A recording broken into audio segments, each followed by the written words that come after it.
Et bonsoir les Tanuki rôlistes.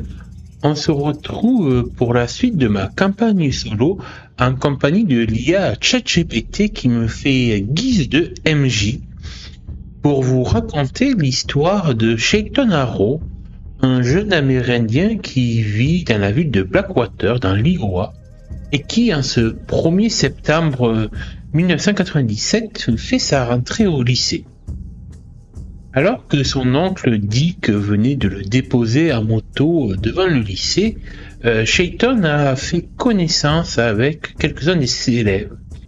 Il a déjà eu d'abord à avoir maille à partir avec Brody McGuffin, le fils du célèbre et influent propriétaire terrien de la région. Et entre Shayton et Brody, disons que ça a été assez piquant. Brody s'empressant d'essayer de provoquer, dirons-nous, Shayton, et ce dernier l'envoyant gentiment bouler.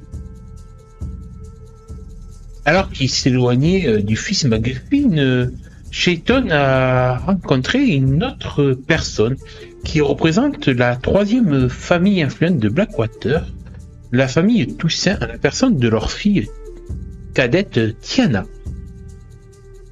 Ils ont un peu sympathisé tous les deux, Tiana étant plus souple de caractère que Brody McGuffin, et au détour de la conversation, Tiana a évoqué, sans trop s'en cacher, le vaudou de sa famille.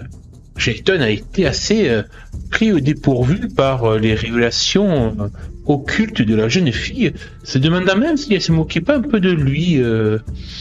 Lui qui n'a jamais prêté trop attention aux rumeurs qui circulent sur la famille Toussaint et qui croyait que ce folklore vaudouiste était juste une couverture qu'ils aimaient se draper pour se faire plus impressionnant dans leurs affaires illégales. Néanmoins, le contact a été assez bon entre les deux et alors que la sonnerie du lycée a retenti, Shayton est rentré dans l'établissement pour un peu observer les autres élèves et écouter quelques rumeurs qui pourraient y avoir traînées dans les couloirs. J'ai notamment entendu que l'équipe de football américain cette année allait sûrement recevoir le sponsoring d'un étrange donateur. D'ailleurs, Taylor Lee, qui s'occupe du journal du lycée, a essayé de lui poser quelques questions sur ça, mais Shayton, n'ayant aucune information et ne se pourtant pas être dérangé de la sorte, l'a envoyé gentiment chier. Il est du coup allé à son premier cours, le cours d'anglais fait par Madame Finch, et il a été assez surpris de se retrouver assis à côté d'une personne qu'il apprécie, mais dont il s'est éloigné. Marigold Moon, son ex-petite amie, avec qui il a rompu l'an dernier, et cela faisait depuis tout l'été, ils n'étaient pas vus ni parlé. Et alors qu'il était assis à côté d'elle durant le cours, Shayton a été pris d'une crise de narcolepsie, une maladie qui l'handicape depuis son enfance. Et c'est à ce moment-là que nous allons reprendre notre récit.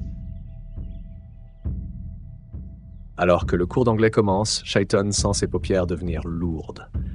Malgré ses efforts pour rester concentré, il ne peut empêcher la fatigue, fruit de sa narcolepsie, de le rattraper.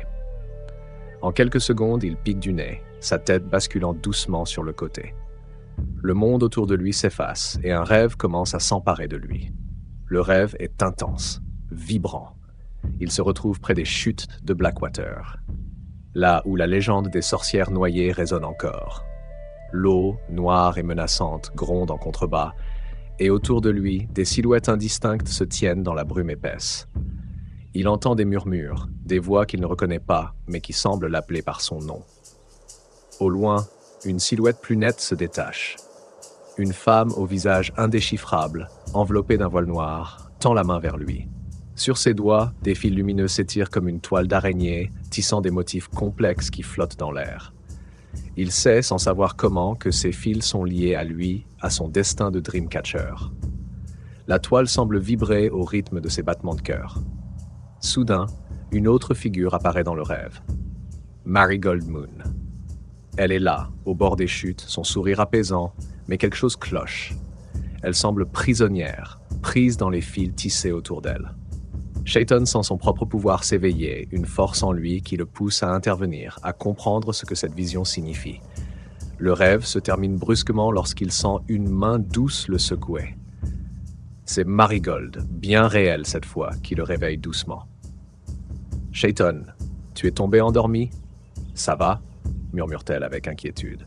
Chayton sursaute, revenant à la réalité, juste à temps pour voir Ma'am Finch se tourner vers lui, une expression sévère sur le visage. « Suharrow, ce n'est pas un dortoir ici. Restez éveillé ou vous serez sanctionné. » Tandis que l'embarras s'installe, Chayton essaie de calmer son esprit et de se rappeler du rêve. Mais cette fois, tout est clair.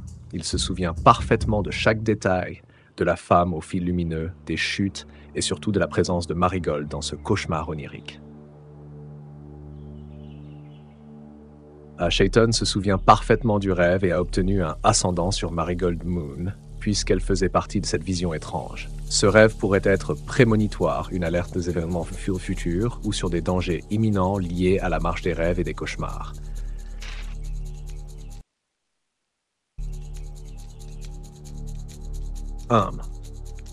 Essayez de parler discrètement à Marigold pour lui demander si elle se sent bien ou s'il lui est arrivé quelque chose récemment en lien avec ce que tu as vu dans le rêve. Approche, intelligence et ruse.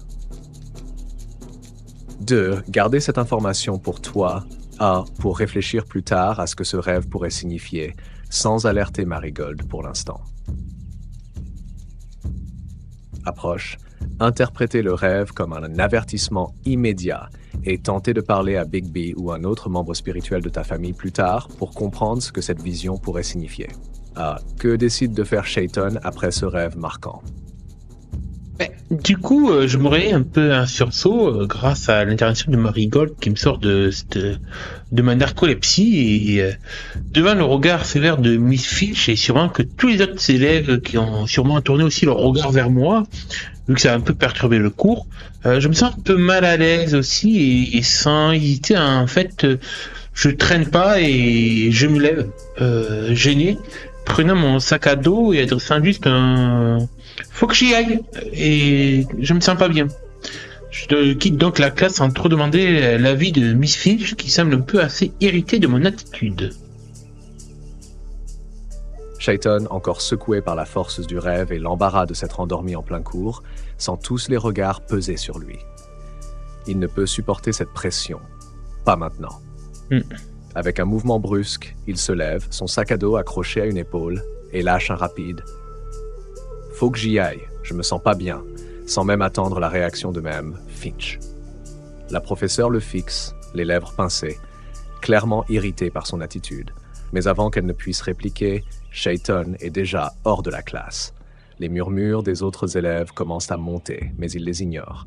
Il traverse les couloirs du lycée, le cœur battant, la tête encore embrouillée par ce rêve si vif. Le froid du couloir contraste avec la chaleur de la classe. Alors qu'il avance, l'écho de ses pas résonne dans l'espace vide. Il tente de reprendre son souffle, mais ce rêve, cette vision le hante toujours. Marigold. Les chutes de Blackwater, cette femme étrange aux fils lumineux. Tout cela semble trop réel pour être juste une hallucination passagère due à sa narcolepsie. En arrivant près d'une sortie, Chayton s'arrête un instant, s'adossant contre un mur. Il inspire profondément, essayant de retrouver un semblant de calme. Mais au fond de lui, il sait que quelque chose cloche. Ce rêve ne ressemble pas à ses autres épisodes. Il sent qu'il doit en savoir plus. Option: retourner à la casse pour voir Dick, son oncle, et essayer de lui parler de ce qu'il a vu dans le rêve, voir si cela pourrait avoir un lien avec les affaires du gang et le danger potentiel qui plane sur eux. Approche.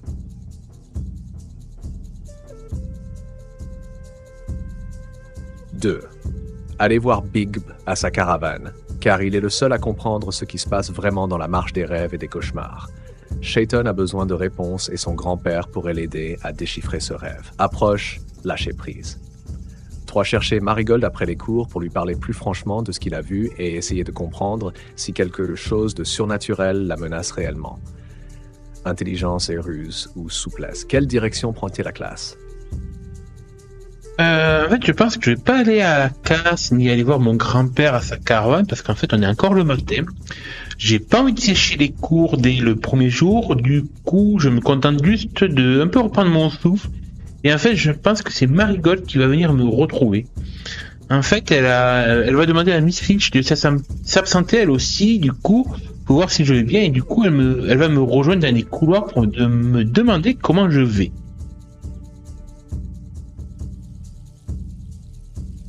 Shaiton, adossé contre le mur, prend une grande inspiration pour calmer son esprit encore agité par le rêve. Le silence des couloirs du lycée contraste avec l'agitation qui gronde dans sa tête. Il se sent encore un peu déstabilisé par ce qu'il a vu, mais il sait qu'il doit retrouver son calme, surtout qu'il ne veut pas paraître trop bizarre dès le premier jour. Quelques minutes passent, et les pas légers de Marigold Sky Moon résonnent dans le couloir. Elle l'a visiblement suivi après avoir demandé à Madame Finch l'autorisation de sortir, probablement inquiète pour lui. Quand elle arrive à sa hauteur, elle a ce même sourire doux, bien que teinté d'inquiétude. « Hey, Shaiton !» murmure-t-elle doucement en s'approchant de lui. « Ça va ? T'avais l'air vraiment pas bien en classe. Je sais que, enfin, tu sais, avec ta narcolepsie et tout, c'est pas toujours facile. » Elle s'arrête juste devant lui, son regard cherchant à croiser le sien, pleine de bienveillance. Malgré le temps qui s'est écoulé depuis leur rupture, il est évident qu'elle se soucie encore de lui. « Tu veux en parler ?» demande-t-elle en baissant un peu la voix, comme pour ne pas le brusquer. « Si c'est un truc qui t'a perturbé, tu sais que je suis là. » Elle n'insiste pas plus, mais l'invitation est là, ouverte. Shaiton sait qu'elle ne le forcera jamais à dire quoi que ce soit, mais il sent son soutien. Pourtant, il hésite. Lui parler du rêve pourrait la troubler encore plus, surtout qu'elle était dedans. Mais garder tout pour lui risque de peser sur lui. Option 1. Parler à Marigold du rêve, et lui révéler qu'il l'a vu dans ce rêve étrange. C'est délicat, mais cela pourrait l'aider à mieux comprendre ce qui te tourmente. Approche, souplesse et charme ou force et passion. 2. Minimiser la situation en lui disant que c'était juste un mauvais moment lié à la narcolepsie. Cela évitera de l'inquiéter pour rien. Proche. Changer de sujet pour détourner la conversation et lui demander comment elle va, en espérant qu'elle partage des nouvelles qui pourraient t'aider à mieux comprendre pourquoi tu l'as vu dans ton rêve. Approche tes diligences et en ton rêve. Que décide de faire Shaiton face à Marigold ? Je regarde Marigold, son visage est toujours aussi beau que depuis l'an dernier et je me souviens pourquoi j'avais des sentiments pour elle. Ce sourire, ses yeux, toujours pleins de bonté. J'essaie de chercher un peu, de chasser un peu ces pensées de mon esprit et de revenir sur la discussion, tout en essayant à la fois de la contourner pour changer de sujet et essayer de minimiser la situation. Je préfère ne pas évoquer le rêve que je viens de faire la concernant face à elle et du coup je reprends mon souffle. Et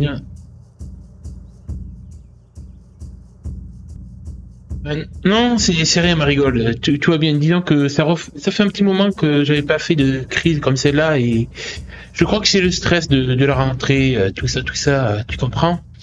Puis je fouille dans mon sac en fait et en fait je me rends compte que j'ai peut-être même oublié mes cachets que je prends d'habitude pour lutter contre les crises et rester éveillé. Et du coup, j'en fais part à Marigold. Shaiton fixe Marigold, cherchant à calmer le tourbillon d'émotions qui se mêlent dans son esprit. Son visage, ce sourire, ses yeux. Il se souvient avec force de la raison pour laquelle il avait des sentiments pour elle l'an dernier, mais il s'efforce de repousser ses pensées pour rester concentré. Il prend une grande respiration et tente de contourner la conversation, minimisant l'épisode qui vient de se produire. « Non, t'inquiète Marigold. Tout va bien. C'est juste... » Il laisse sa phrase en suspens, cherchant les bons mots pour ne pas la faire s'inquiéter davantage. C'est vrai que ça faisait un moment que j'avais pas eu de crise comme ça. C'est sûrement le stress de la rentrée, tu vois, rien de grave. Il tente un sourire pour la rassurer, mais il sait que ses explications sont un peu bancales. Il fouille alors dans son sac à dos, espérant détourner l'attention de la conversation. En fouillant parmi ses affaires, il réalise qu'il a peut-être oublié ses cachets pour lutter contre les crises de narcolepsie. Une erreur qui, aujourd'hui, a failli lui coûter cher. Il soupire légèrement en refermant son sac. « Je crois que j'ai oublié mes cachets ce matin. C'est sûrement pour ça que j'ai eu cette crise en pleine classe. » Il relève les yeux vers elle, un peu gêné. « J'essaie de faire attention, mais parfois, avec tout ce qu'il se passe, ça m'échappe. » Marigold lui adresse un regard bienveillant, sans le moindre jugement. « Ça peut arriver à tout le monde, Chayton, mais tu devrais vraiment penser à les prendre plus régulièrement. » Elle marque une pause, hésitant à ajouter quelque chose, puis poursuit. « Si tu as besoin de quoi que ce soit, tu sais que tu peux me demander de l'aide, hein? » Ses paroles sont simples, mais sincères. Elle n'a jamais été du genre à juger, et Chayton le sait mieux que quiconque. Option 1. Accepter son aide, en lui disant peut-être avoir besoin de quelqu'un qui veille sur toi au cas où les crises se manifestent à nouveau. Cela renforcerait votre lien, même après la rupture. Approche, souplesse et charme. 2. Décliner poliment, en lui assurant que tu peux gérer la situation par toi-même pour ne pas lui donner l'impression que tu dépends encore d'elle. Approche, résilience et calme. 3. Changer subtilement de sujet en lui demandant comment elle se sent après tout ce temps. Tu pourrais détourner l'attention de toi et en apprendre plus sur ce qu'elle a vécu pendant l'été. Approche. Que décide Chayton après cet échange? Je vais me retourner vers Marigold et accepter son aide. Tu pourrais peut-être m'accompagner à l'infirmerie, s'il te plaît. Voir s'ils vendent quoi, du moins des médicaments qui pourraient m'aider. Ils ont peut-être quelque chose en stock pour ça, pour régler mon problème. Chayton se tourne vers Marigold, son hésitation disparaissant au fur et à mesure qu'il parle. « Tu pourrais peut-être m'accompagner à l'infirmerie? » « Je sais pas. Peut-être qu'ils ont quelque chose qui pourrait m'aider, un stock de médicaments ou autre. » Marigold esquisse un léger sourire, visiblement touché par le fait qu'il accepte son aide. « Bien sûr, Chayton, je t'accompagne. » Son ton est doux, rassurant et sans jugement, comme elle l'a toujours été avec lui. Elle lui adresse un petit signe de tête, l'invitant à avancer, et ils commencent à marcher ensemble dans les couloirs. Le trajet vers l'infirmerie est calme, ponctué par le bourdonnement lointain des classes qui poursuivent leur journée. Marcher côte à côte, après tout ce temps, semble presque naturel malgré le poids de leur passé. Chayton sent toujours ce mélange de familiarité et d'embarras, mais la présence de Marigold apaise ses nerfs, comme avant. Arrivés à l'infirmerie, l'infirmière scolaire les accueille d'un sourire chaleureux. « Bonjour, je peux vous aider ?» Marigold prend l'initiative, se tournant vers l'infirmière. « Mon ami Chayton a fait une petite crise tout à l'heure. Il a oublié ses cachets pour sa narcolepsie. Vous auriez quelque chose pour l'aider à tenir le reste de la journée ?» L'infirmière fronce légèrement les sourcils, réfléchissant, avant de répondre. « On a peut-être quelques médicaments qui peuvent aider temporairement, mais il faudra que tu fasses attention à bien les prendre régulièrement. » Elle se tourne vers Chayton avec bienveillance. « Tu es suivi pour ça, n'est-ce pas ?» Chayton acquiesce, un peu gêné, mais reconnaissant. « Oui, d'habitude, je faisais attention, mais aujourd'hui, avec la rentrée, ça m'a un peu échappé. » L'infirmière hoche la tête avant de se diriger vers l'armoire à médicaments. Pendant ce temps, Marigold reste près de Chayton, lui offrant un sourire encourageant. Option 1. Profitez de ce moment pour discuter plus en profondeur avec Marigold, peut-être pour briser un peu la glace après tout ce temps et lui demander comment elle va vraiment. Approche, souplesse et charme. 2. Restez concentré sur la situation médicale, sans trop t'étendre sur des conversations personnelles. Tu te contentes de suivre la procédure et de remercier Marigold pour son aide. Approche, résilience et calme. Te montrer plus vulnérable et lui avouer que cette rentrée t'a un peu plus perturbé que tu ne l'admets. Elle pourrait être plus qu'un simple soutien ponctuel dans ce moment difficile. Comment Chayton réagit-il pendant ce moment à l'infirmerie? Est-ce que tu pourrais me faire une petite description de l'infirmière et me dire comment elle s'appelle, me décrire un peu ce personnage non-joueur et me dire un peu ce qu'elle va pouvoir me trouver comme médicament pour soulager la narcolepsie de Chayton pendant tout ce temps. En fait, ce dernier va rester assez silencieux, mais quand même assez heureux d'avoir Marigold à ses côtés. Bien que la situation le gêne, disons que c'est plutôt la culpabilité qui le ronge par rapport à la rupture entre eux. Mais visiblement, la jeune fille n'a pas l'air de lui en tenir rigueur, et comme à son habitude depuis leur enfance, elle est toujours là pour se tenir à côté de lui et le soutenir dans les épreuves de la vie. L'infirmière du lycée de Blackwater s'appelle Ma'am Karen L., une femme dans la quarantaine avec une allure apaisante et professionnelle. Elle porte une blouse blanche soigneusement repassée, ses cheveux châtains attachés en un chignon simple et des lunettes fines posées sur le bout de son nez. Son regard est doux mais perçant. C'est comme si elle pouvait lire dans l'esprit de ses patients sans qu'ils aient besoin de dire un mot. Elle fait de la télépathie. Elle a une attitude bienveillante, très attentive aux besoins des élèves, mais elle est aussi connue pour être ferme lorsqu'il s'agit de santé. En fouillant dans l'armoire à médicaments, Madame Hale sort une petite boîte. Voilà ce que j'ai pour toi, Chayton. Ce n'est pas exactement ce que tu prends d'habitude, mais cela devrait t'aider à te tenir éveillé pour le reste de la journée. C'est un stimulant doux, quelque chose que je donne parfois aux élèves qui ont des problèmes de concentration ou d'endormissement pendant les examens. Elle tend le médicament à Chayton, tout en lui lançant un regard qui traduit à la fois sa compréhension et son sérieux. Mais attention, ce n'est pas une solution à long terme. Assure-toi de bien prendre ton traitement régulier. Chayton prend les cachets en silence, appréciant l'efficacité de l'infirmière, mais surtout le soutien silencieux de Marigold à ses côtés. Même s'il évite de la regarder directement, il sent sa présence réconfortante. La culpabilité le ronge doucement à mesure qu'il se souvient de la manière dont il avait rompu avec elle, inquiet que son héritage familial et son passé ne finissent par la blesser. Marigold, cependant, ne semble pas lui en vouloir. Elle se tient là, toujours calme et bienveillante, comme elle l'a toujours été. Son sourire léger et son attitude rassurante rappellent à Chayton combien elle a toujours été son ancre, celle qui le soutenait, même dans les moments difficiles. Mais cette culpabilité persistante, liée à la rupture, le hante encore. Peut-être qu'il a fui pour la protéger, mais en la voyant ici à ses côtés, il se demande si c'était vraiment la bonne décision. L'infirmière revient vers eux après avoir rempli un formulaire rapide. « Prends un cachet maintenant, et si tu te sens mieux, tu pourras retourner en cours. Sinon, tu peux te reposer ici un moment. » Option 1. Rester à l'infirmerie pour te reposer et réfléchir à tout ce qui s'est passé, en espérant que Marigold restera à tes côtés un peu plus longtemps. Approche, résilience et calme. 2. Retourner en classe après avoir pris le médicament, en montrant que tu veux garder le contrôle et ne pas laisser cette crise perturber toute ta journée. Approche, force et passion.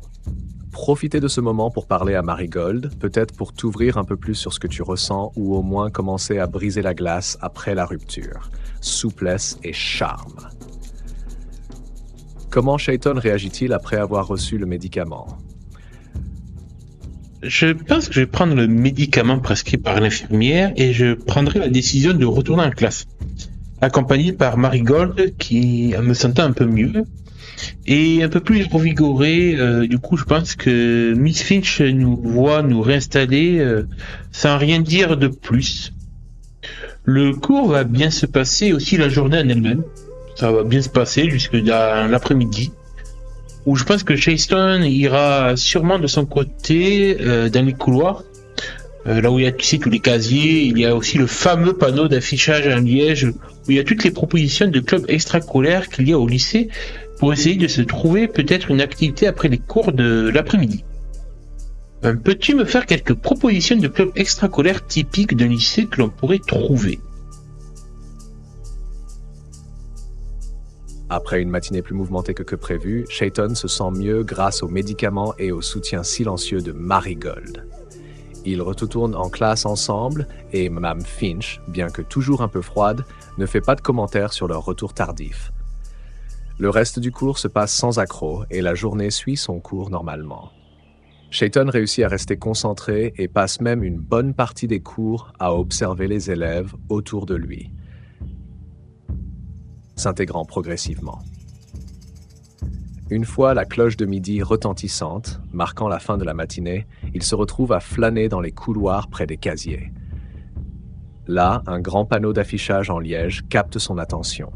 Il y a une multitude de flyers colorés annonçant les différents clubs extrascolaires proposés au lycée de Blackwater. Chayton, toujours à la recherche de quelque chose pour s'occuper l'esprit après les cours, s'approche pour lire les différentes propositions. Voici quelques clubs typiques affichés. 1. Club de photographie. Description. Passionné par la capture de moments uniques, rejoins-nous pour apprendre l'art de la photographie, des techniques de base à la création d'expositions photos. Encadré par Madame Carrington, la professeure de biologie connue pour sa passion pour l'art. Raison de s'y intéresser. Cela pourrait être un excellent moyen pour Chayton de développer un regard créatif, tout en prenant un peu de distance avec les tensions du gang et les problèmes familiaux. 2. Club de mécanique. Description. Retaper des moteurs, réparer des véhicules, ou encore comprendre les rouages de la mécanique automobile. Le club est fait pour toi. Encadré par Monsieur Thompson, le surveillant qui est aussi un passionné de mécanique. Raison de s'y intéresser. Ce club pourrait être particulièrement pertinent pour Chayton, étant donné qu'il passe beaucoup de temps à travailler sur sa moto avec son oncle Dick. Il pourrait y trouver des outils et des connaissances utiles. 3. Club de littérature et écriture créative. Description. Aime lire et écrire. Rejoins ce club pour explorer la littérature sous toutes ses formes et écrire tes propres histoires. Encadré par Madame Finch, la professeure d'anglais, stricte mais passionnée par la littérature.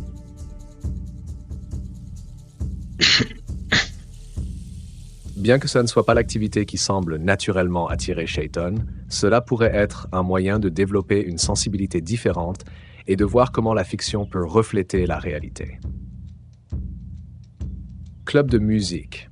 Que tu joues d'un instrument ou que tu sois simplement passionné par la musique, ce club est l'endroit idéal pour explorer différents genres et participer à des projets musicaux. Encadré par Monsieur O'Reilly, professeur de sport mais aussi musicien amateur.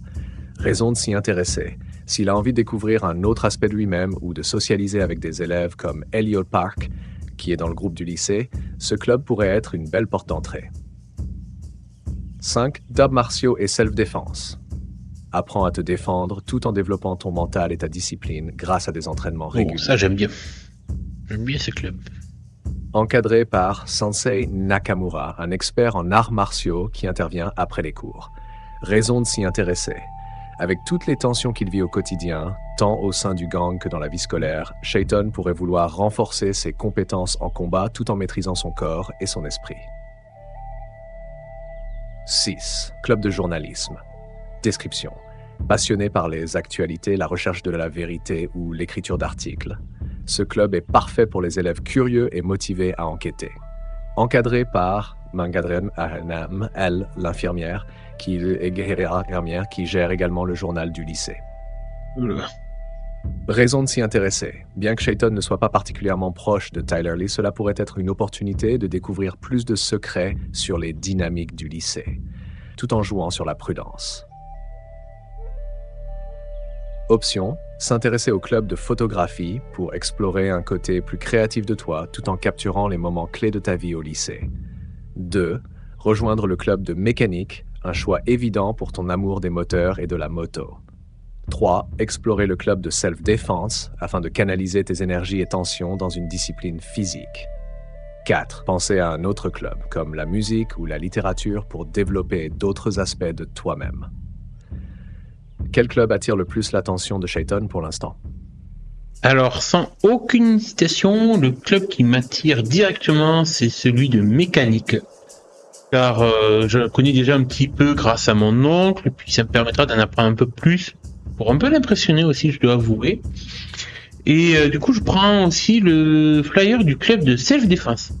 Après tout, j'ai un naturel bagarreur, je me dis que j'aurais peut-être besoin de discipline pour mieux gérer un peu cette colère enfouie en moi.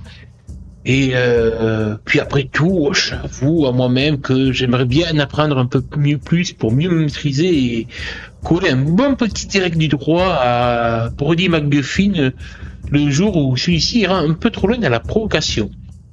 Du coup, je prends les informations et je vais aller me renseigner un peu auprès des encadrants qui correspondent aux deux clubs, donc celui de mécanique et de self-défense.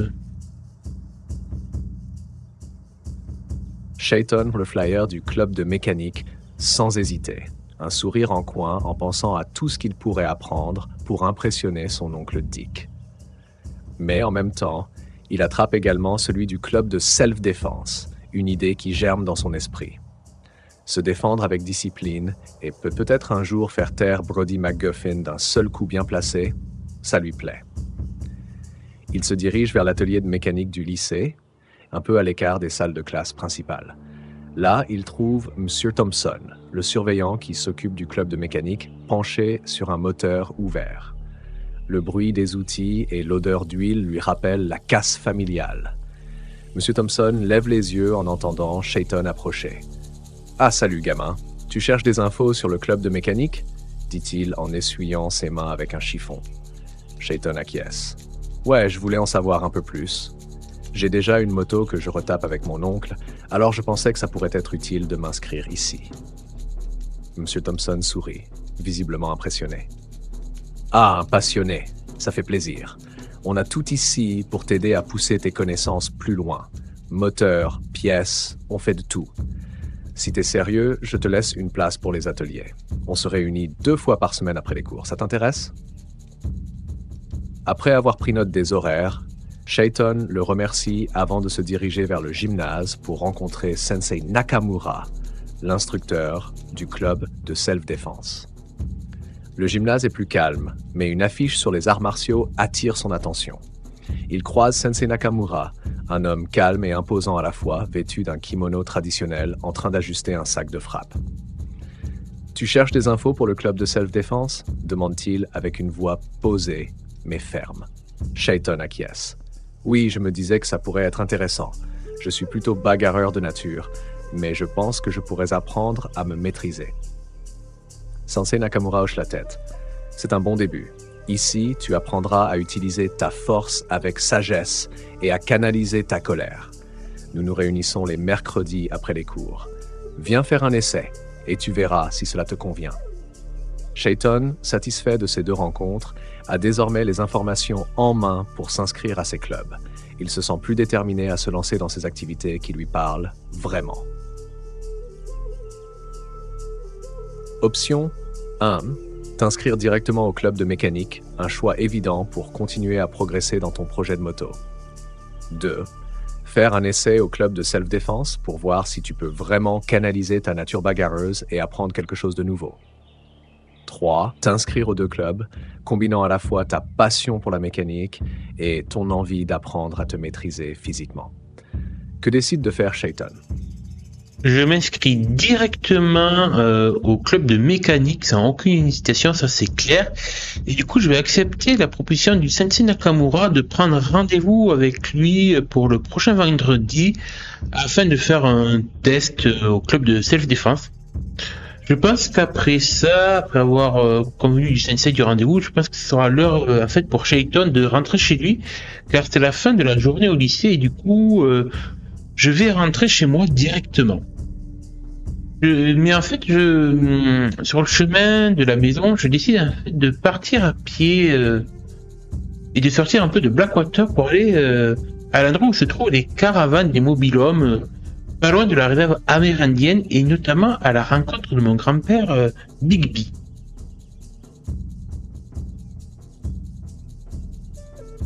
Après avoir finalisé son inscription au club de mécanique et accepté la proposition de Sensei Nakamura pour un essai au club de self-défense le mercredi, Shayton se sent un peu plus léger. La journée au lycée est enfin terminée, et plutôt que de rentrer directement chez lui, il prend la décision de s'éloigner du centre de Blackwater. En marchant à travers les rues, il laisse le brouhaha de la ville s'évanouir progressivement. Ses pas le menant vers un endroit plus calme, plus spirituel. Les environs de la réserve amérindienne où se trouve la caravane de Bigby, son grand-père. Ce lieu, à la lisière de la réserve, a toujours eu quelque chose de mystique pour lui, même s'il ne l'a jamais pleinement embrassé. L'air devient plus frais, la nature plus présente, et bientôt les sons de la ville disparaissent presque complètement. Au loin, il aperçoit la vieille caravane de Bigby, entourée de vieux objets, de totems en bois sculptés et de quelques attrape-rêves suspendus aux branches des arbres alentours. Il s'avance tranquillement, l'esprit embrouillé par son rêve de ce matin, les visions de Marigold et de cette toile étrange continuant de le hanter. Big pourrait peut-être l'aider à comprendre ce que tout cela signifie. En s'approchant, il voit son grand-père assis sur une vieille chaise en bois, sculptant un nouveau totem. Il lève les yeux quand il entend Chayton approcher et lui sourit d'un air mystérieux, comme s'il savait déjà pourquoi son petit-fils est venu le voir. « Ah, Chayton, je savais que tu finirais par venir me voir aujourd'hui. Tu as vu quelque chose, n'est-ce pas ?» Option 1. Parler directement de ton rêve, en lui demandant s'il sait ce que cela signifie et pourquoi Marigold y était présente. Demander plus d'informations sur ton héritage de Dreamcatcher, en essayant de comprendre quel rôle Bigby attend de toi. Approche, intelligence et ruse. 3. Essayer de contourner la question en demandant d'abord comment il va avant d'aborder ton rêve. Que décide de faire Chayton face à Bigby et ses questions énigmatiques? En fait, je suis assez surpris que mon grand-père a l'air de savoir que la raison pour laquelle je viens le voir. Et ça me prend vraiment un peu au dépourvu. Du coup, je le regarde avec étonnement et... Mais de quoi tu parles, papy? Comment tu sais ça?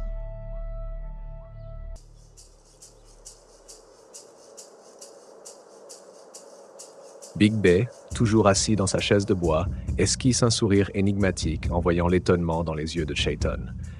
Il arrête de sculpter un instant, posant son couteau à côté de lui, et se penche légèrement en avant, son regard perçant scrutant celui de son petit-fils.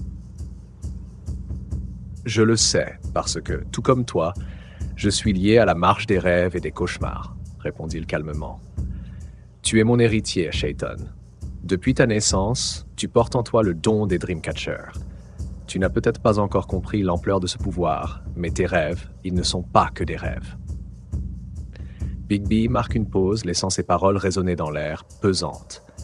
Il se lève lentement de sa chaise, s'approchant de Chayton, et pose une main rassurante sur son épaule.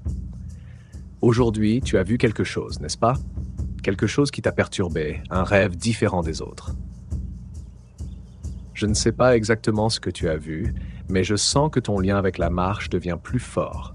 Tu ne pourras pas l'ignorer encore longtemps. » Il laisse retomber sa main et s'éloigne vers une étagère à l'intérieur de la caravane, sur laquelle sont posés plusieurs vieux livres et objets sacrés.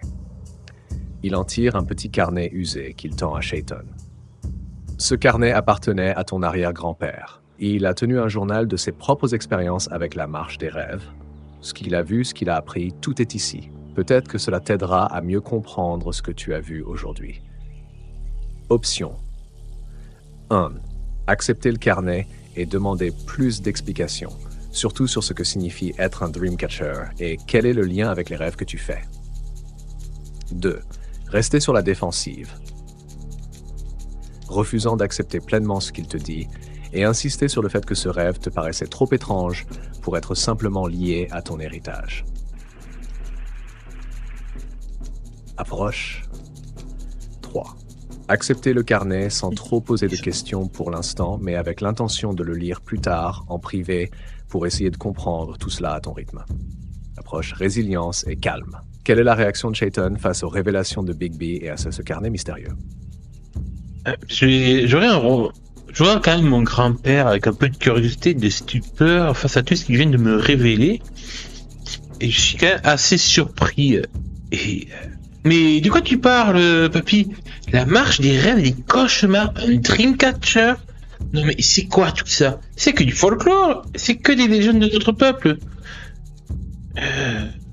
Je n'ai jamais parlé... Oui, c'est quoi ce carnet? Tu m'as jamais parlé de mon grand-père, du moins de mon arrière-grand-père. Pourquoi maintenant? Bigby observe Chayton avec un regard patient, comme si s'attendait à cette réaction. Son sourire énigmatique se fait plus doux, mais ses yeux reflètent une gravité qui dépasse les simples histoires de famille. « Je comprends que tu sois confus », commence-t-il en posant doucement le carnet sur une table près de lui. « Ce n'est pas facile de tout comprendre d'un coup. Le monde des rêves et des cauchemars est bien réel, Chayton, même si tu n'y crois pas encore. C'est une dimension parallèle, un reflet de notre réalité où nos peurs, nos désirs et nos secrets prennent vie. Les Dreamcatchers, comme toi et moi, avons le don de marcher entre ces mondes. » Il marque une pause, son ton devenant plus solennel. « Ce que tu appelles du folklore, ce sont des vérités que notre peuple a protégées depuis des générations. Ce n'est pas un conte pour effrayer les enfants, c'est un héritage ancien, un pouvoir que tu portes en toi. » Bigby se rapproche, ses yeux se plongeant dans ceux de Chayton, comme s'il cherchait à éveiller quelque chose en lui. « Ton arrière-grand-père, il était comme toi. Il a parcouru la marche des rêves et des cauchemars. Il a vu des choses que la plupart des gens ne peuvent même pas imaginer. Il a consigné tout ce qu'il a appris dans ce carnet. Je ne t'en ai jamais parlé avant parce que je savais que tu devais d'abord te trouver, te découvrir, avant d'être prêt à entendre tout ça. » Il inspire profondément avant de continuer. « Mais maintenant, tu commences à sentir ces choses, n'est-ce pas? Le rêve que tu as fait aujourd'hui, il n'était pas comme les autres. Tu as vu quelque chose, ou quelqu'un. Et ça, Chayton, ce n'est que le début. » Option 1. Prendre le carnet et demander à Bigby de t'en dire plus sur ton arrière-grand-père et ses expériences avec la marche des rêves. Tu veux comprendre ce qu'il a vécu et pourquoi cela te concerne. Approche, intelligence et ruse. 2. Rejeter tout ça avec frustration en insistant que tu ne crois pas à ces histoires et que tout cela n'a rien à voir avec ce que tu vis actuellement. Accepter de lire le carnet mais sans poser plus de questions pour l'instant. Tu veux prendre le temps de digérer tout ça par toi-même, à ton rythme. Résilience et calme. Comment Chayton réagit-il face à ces révélations de Bigby? Non mais papy, ça va pas. T'as retiré sur le calumet de la paix. Faut arrêter la fumette. Une dimension pareille. Mais ça va pas la tête. Oh, tu te fais vieux ou alors passe-moi ton calumet de la paix, moi aussi, que je tire une petite latte pour y voir plus clair. Là, ça a déraillé. Toutes ces histoires. Big Bay éclate d'un rire grave et profond en entendant la réaction incrédule de Chayton, son rire résonnant à travers la petite clairière autour de la caravane. Il secoue doucement la tête, amusé, mais sans une once de moquerie. « Ah, Chayton, tu me rappelles tellement ton père quand il avait ton âge, » dit-il en essuyant une larme au coin de l'œil, le sourire toujours aux lèvres. Lui non plus ne voulait pas croire à tout ça. Il pensait que c'était des histoires pour enfants, mais un jour il a compris. Comme toi, tu comprendras. Il prend une grande respiration, se calmant, et reprend d'un ton plus sérieux. « Je sais que ça paraît fou, surtout avec tout ce que tu vis déjà. La narcolepsie, les rêves étranges, tout ça, c'est lié, Chayton. Ça ne fait pas de toi quelqu'un de malade ou de dérangé. Ça fait de toi un Dreamcatcher. » Bigby se rapproche de Chayton, posant une main ferme sur son épaule. « Tu peux rire autant que tu veux, tu peux même te moquer de moi si ça te fait du bien, mais au fond, tu sais que quelque chose ne tourne pas rond. Ces rêves, ces visions, elles ne sont pas normales. Ils sont pas normales. » Il s'éloigne un instant, se dirigeant vers une petite table où repose un vieil attrape-rêve, usé par le temps, mais encore vibrant d'énergie. Si tu veux vraiment des réponses, Chayton, ce ne sont pas les herbes de la paix qui te les donneront. Ce sont tes rêves. Alors, quand tu seras prêt, prends ce carnet, lis-le et ouvre les yeux sur ce que tu es réellement. Bigby laisse l'attrape-rêve retomber doucement sur la table, regardant son petit-fils avec une patience infinie. Option 1. Rester sur ton scepticisme en continuant à penser que tout cela n'est que du folklore et des histoires fumeuses. Tu veux t'en tenir à ce que tu sais, sans t'embarquer dans des légendes mystiques. Approche, force et passion. 2. Commencer à accepter l'idée, même si tu n'es pas totalement convaincu. Peut-être que tu ne comprends pas tout, mais quelque chose te pousse à au moins garder l'esprit ouvert. Approche, résilience et calme. Tror reprend l'attrape-rêve et le carnet comme un symbole de ce que tu pourrais apprendre. Même si tu es encore sceptique, tu sens que quelque chose cloche et que ça mérite d'être exploré. Quelle est la réponse de Chayton face à ce moment d'humour et de gravité de Bigby? En fait, non. J'arrive pas trop à m'y résilier à ce folklore, même s'il y a peut-être une part de vérité dans tout ça. C'est trop pour mon esprit d'adolescent, qui est encore un peu vraiment terre à terre. Et du coup, je me détourne de mon grand-père en murmurant, je crois qu'il faudrait vraiment qu'avec maman, on pense à te mettre en maison de retraite. Tu commences à prendre un coup de vieux, papy. Mais en fait, au moment où je vais pour sortir de la caravane, je me retourne vers mon grand-père, dont je sens toujours le regard dans mon dos. Et je repense à mon rêve perturbant. Et je décide de lui en parler. J'ai vu mon amie Marigold, je sais pas, je sais pas. Elle avait l'air en danger ou prisonnière de quelque chose. Et j'ai vu aussi cette étrange femme, une sorte de femme avec un voile en train de tisser une toile d'araignée. C'est quoi, grand-père? Bigby s'arrête de bouger lorsqu'il entend Chayton parler de son rêve. Son expression change, passant de l'amusement à la concentration, presque une forme de gravité solennelle. Il se retourne lentement vers Chayton, les yeux plissés, comme s'il mesurait l'importance de ce que son petit-fils vient de lui dire. « Marigold, en danger ?» murmure-t-il, répétant les mots de Chayton avec un certain poids. Il reste silencieux un moment, puis s'approche lentement, ses pas mesurés, sa voix plus basse, comme si le simple fait de parler fort risquait de provoquer quelque chose. La femme avec le voile. Bigby s'arrête devant Chayton, croisant les bras, comme s'il cherchait comment formuler ses pensées. Ce que tu as vu, c'est l'une des tisseuses de la marche des rêves et des cauchemars. Elles sont anciennes, très anciennes, et leur rôle est de surveiller et de manipuler les fils qui relient les rêves des gens. Si Marigold était présente dans ton rêve, c'est que quelque chose la relie à cette toile. Il fait un geste vers la trappe-rêve suspendue près de lui. Les Dreamcatchers, nous ne sommes pas que des protecteurs des rêves, Chayton. Nous sommes aussi ceux qui détectent quand les fils du destin deviennent trop serrées, trop enchevêtrées. Cette femme que tu as vue, elle tissait ses fils pour une raison. Peut-être que Marigold est prisonnière de quelque chose dans la marche, ou qu'elle le sera bientôt. Bigby soupire, posant une main sur l'épaule de Chayton. Tu ne peux plus ignorer ça. Si la marche s'intéresse à Marigold, tu dois te préparer, car ce que tu as vu pourrait être prémonitoire. Tu as un rôle à jouer, que tu le veuilles ou non. Son regard se fait plus intense. Ce n'est pas juste du folklore, Chayton. Les rêves peuvent être des avertissements.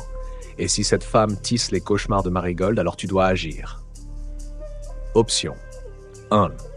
Continuer à être sceptique en rejetant l'idée que ce rêve puisse être plus qu'une simple manifestation de ton esprit agité. Tu refuses d'y croire encore. Force et passion. 2. Accepter que ce rêve soit un avertissement, même si ça te fait peur. Tu commences à comprendre que cela dépasse le simple folklore et tu dois te préparer à protéger Marigold. 3. Demander à Bigby ce que tu dois faire pour avoir des conseils pratiques sur la marche à suivre et comprendre comment tu pourrais agir pour éviter ce danger. Roche, intelligence et ruse. Quelle est la réaction de Chayton à cette révélation troublante? Le fait que le grand-père me dit tout ça sur Marigold, qui est peut-être potentiellement en danger, ça éveille ma curiosité et je me dis que peut-être qu'au fond de moi, je sais que tout ce qu'il me raconte a une part de vérité, même si je me refuse pour l'instant à y céder complètement. Et du coup, je vais suivre ses conseils. Je vais prendre donc le carnet de mon arrière-grand-père ainsi que l'attrape-rêve que papy a posé sur la table devant moi et le remercier avant de le quitter pour rentrer chez moi avec une pointe d'anxiété et d'angoisse, priant les ancêtres pour que Marigold soit en sécurité. Tout ce que vient de me raconter mon grand-père n'est peut-être qu'un rêve de plus parmi d'autres, mais au fond de moi, Je sais que malheureusement, c'est la réalité, et du coup, je rentre à la maison avec un pas rapide et un pas lourd, alors que la nuit tombe petit à petit sur Blackwater. Chayton, avec une certaine anxiété, prend le carnet de son arrière-grand-père et l'attrape-rêve, serrant le tout contre lui. Il remercie son grand-père, même s'il ne parvient pas à cacher son inquiétude croissante. Alors qu'il quitte la caravane, le poids de cette révélation commence à se faire sentir.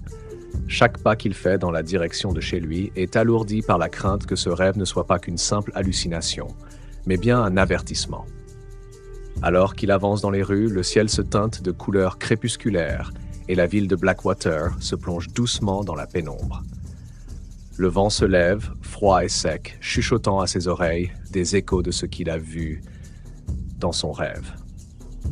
L'image de Marigold, prisonnière dans la toile de cette femme aux fils d'araignée, revient sans cesse dans son esprit, le laissant avec une boule d'angoisse dans le ventre. Il serre la trappe-rêve dans sa main, espérant que tout cela n'est qu'une mauvaise passe, une illusion qui s'évanouira au matin. Mais au fond de lui, il sait que quelque chose de plus grand est à l'œuvre. Les filles du destin sont en train de se tisser, et Chayton sent que son rôle dans cette histoire ne fait que commencer.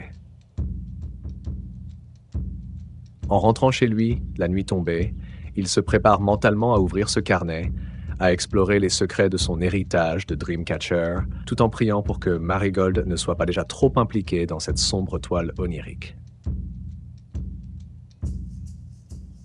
Option pour la suite 1. Alors que Chayton marche tranquillement sur le chemin du retour, son esprit encore embrouillé par les révélations de son grand-père et les inquiétudes liées à Marigold, il croise un chien errant. L'animal s'approche doucement, quémandant une caresse. C'est un husky, noir et blanc, ses yeux d'un bleu perçant, captant la faible lumière du crépuscule. Chayton, surpris mais attendri, s'accroupit pour lui gratter affectueusement la tête. « Eh bien, qu'est-ce que tu fais tout seul ici à cette heure ?» murmure-t-il en observant le chien.